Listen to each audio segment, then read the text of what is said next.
want to start with the challenge. Obviously, you got people who did that for you, but was that something that was kind of a no-brainer from your perspective? You know, I thought the ball may have went off of him but with the time on the clock, even if I lost the challenge, I thought it was worth it just from the perspective. I still have one timeout left. I don't know if I would have done it had I been out of timeouts, but I thought with having two that it was worth the risk, you know. And I actually talked to the officials because I know in some of the stuff when we have these league meetings is they look at the whole possession. So it's about what happens in the entirety of the possession. So, you know, obviously I'm happy it worked out. Josh was able to make free throws. Obviously, you guys got a lot of contributions from a lot of players, but you got to start with Vooch, who obviously was preseason optional for him, but just hit some huge shots for you late tonight. Yeah, you know, I think that, you know, listen, Vooch does an unbelievable job professionally taking care of himself. And I think,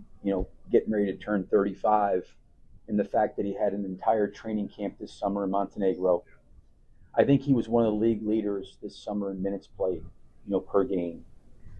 He comes out of that, you know, he's got to fly obviously back here.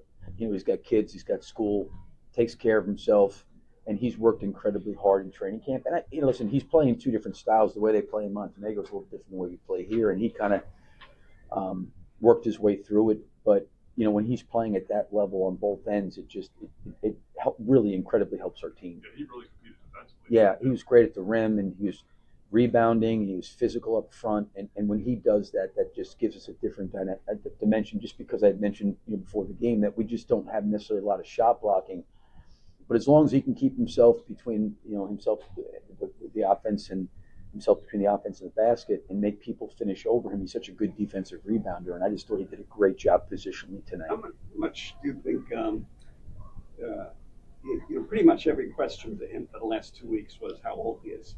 How much do you think he's motivated by, you know, hearing that all the time? It seemed like a natural human reaction that everyone's trying to run me out. Yeah, I mean, I don't know. I've never really talked to him about it, but he loves playing. You know, I give him a lot of credit. He is not a guy at all. Like our team practices, he never asks for days off. He never asks to sit out of drills. I mean, he practices, and he's one of the first guys in there. He lifts weight. He takes care of his body. He eats really, really well. You know, I personally think with the conditioning, he keeps himself fit. He can play for a long time because he's really smart. He's really skilled, and he's got a wealth of knowledge of the league, and he knows how to play.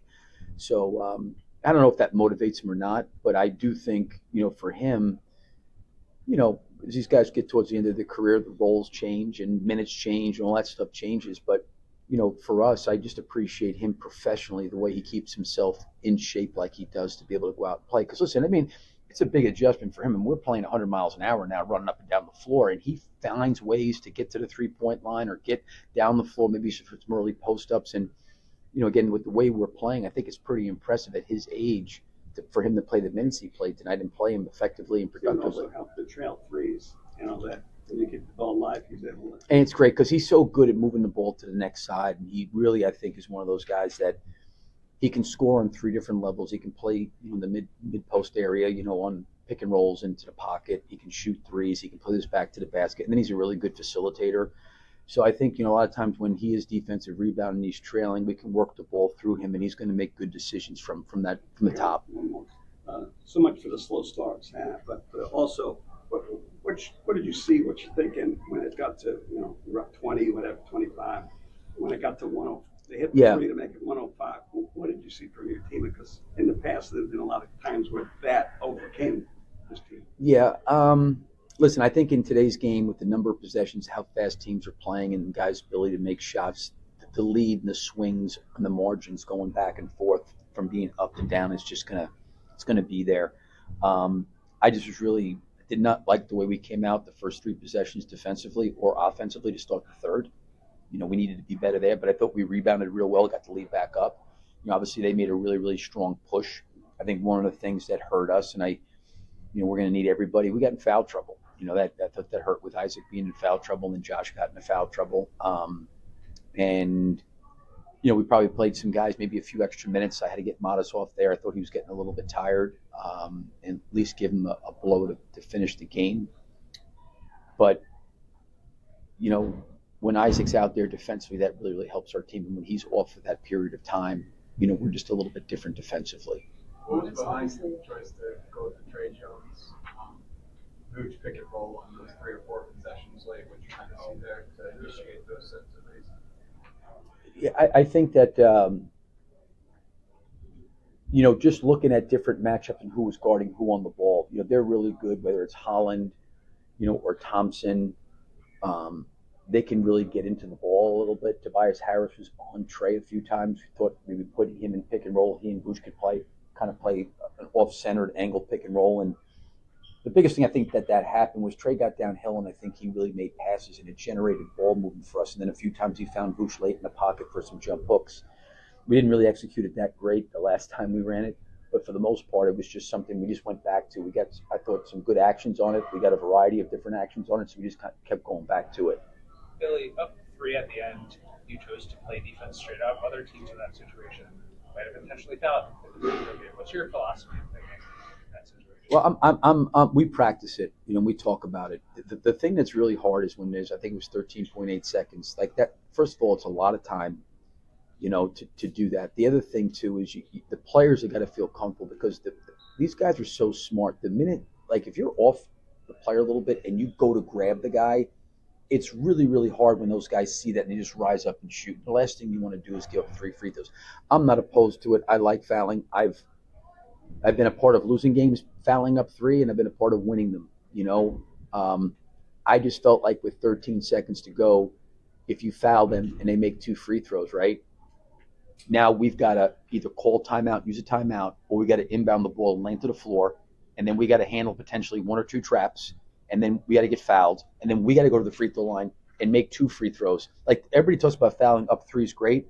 It is great, but with 13 seconds to go, and if you foul right away, there's a lot of stuff that can happen. There's a lot of things you have to do to take advantage of that. Now, when it's 5 or 6 seconds, where you're going to get it in bounds and they got no timeouts, they go to length of floor, it's a little bit different. But I thought it was a lot, and I didn't know if we talked about it in the timeout, but I didn't want to foul right away with that much time because there's a lot of things we have to do after that. Curious about just cutting this year. It seems like that's been. I'm sorry?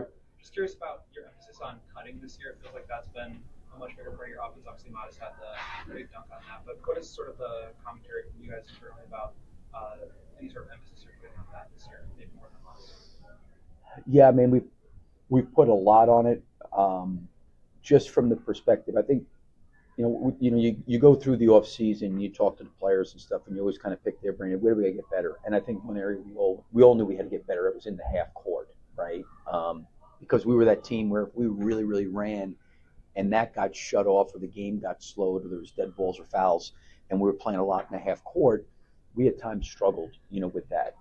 And for us, we've got to get bodies off of us, and we don't have like a player that you're just going to put the ball in his hands and just say, okay, go manufacture a shot, just go get one, and maybe you force a double team, and that creates ball movement. So we have to do it kind of collectively because we're just not built like that team-wise. And I've always felt like the whole's got to be better than the parts, and that's why I like what Trey did at the end of the game with Vooch, because even though those 2 guys were playing pick and roll, I mean, outside of Vooch making a couple floaters, everybody else kind of touched the ball a little bit, and because Vooch's a good passer, I think cutting around him helps us. But we have to do that because, listen, Detroit's a very good defensive team. They're very, very physical. You just get bogged down in the half court and there's very, very limited movement, we're going to have a hard time. Billy, I'm sorry, I didn't see.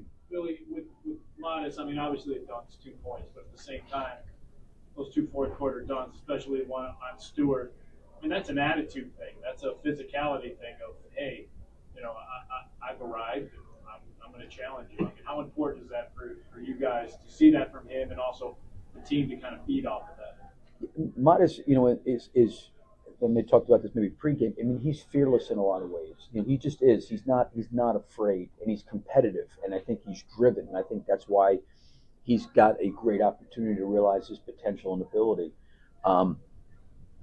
He's incredibly, incredibly athletic. Just very, very explosive, and he's got very, very light on his feet. He gets off the floor very, very quickly. Like I thought there was some plays tonight where, the defense kind of crawled up in him a little bit and he lost it a couple times. Like those are the things he's going to learn, he's going to get better at. but the talent and the athleticism is there. The thing I think that has the opportunity for him to be really good, as I was talking about before the game, is he's very driven and he's not afraid of the moment. I mean, he leans into stuff. And it was good to see him finish those two plays because those were two big plays for us. They were, certainly the one on the backdoor one that Trey found him cutting to the basket, that was a huge play. Really, along those lines, we just talked about the plays he made. It sort of gave him momentum and felt like he understood that you guys needed those plays. I know we talked so much about his runway, but do you get the sense that he's kind of come to understand what a game requires from him at certain moments? Like, how is he grown there? Well, he said to me tonight, he says, I've never heard you yell at me so loud because there was like 2 or 3 possessions where he's standing there spectating and I'm telling him he's got to get to the glass. Like, I think there's so much more to him that he can do. Listen, the dunks are a byproduct of his athleticism and his explosiveness. But let's be honest, Trey threw it to him and he ran out of the corner and caught it and dunked it. He was in transition and they found him in the middle of the floor when he dunked on Stewart. I am not taking away those were highlight, spectacular athletic plays, right? But the other things I think I try to look at is like God gifted him with that. He's got that, and he's fearless. But how else can he impact the game? When the dunks get taken away, and they were incredible. But like the rebounding part, handling the ball against pressure late game, those kind of things. And like I said, he's not afraid. But also I think, to me, he got set up by his teammates in both of those situations, and then his individual talent you saw basically on display once he left the floor because he is really, really, really explosive and incredibly athletic off the floor. I mean, and he's not afraid, as I was telling Joe. So, I mean, they were 2 incredible plays. They were great plays, but I think for him, he can do that. He was able to do that when he first got here. The thing, I want him to keep doing it. They were great plays. But he's just got to keep growing out in those things. I'm anxious to just look at the film because you know what? Of our starting group, he's -10. I want to know. I'm going to look at the film and want to know why. Like, what are the things that are happening there? And again, I think he wants that. He wants to be coached and pushed because he wants to be great. So, yeah, those plays are great, but there's got to be other areas of growth for him as well. Thank you. Thanks, Bill. Yep. We're open.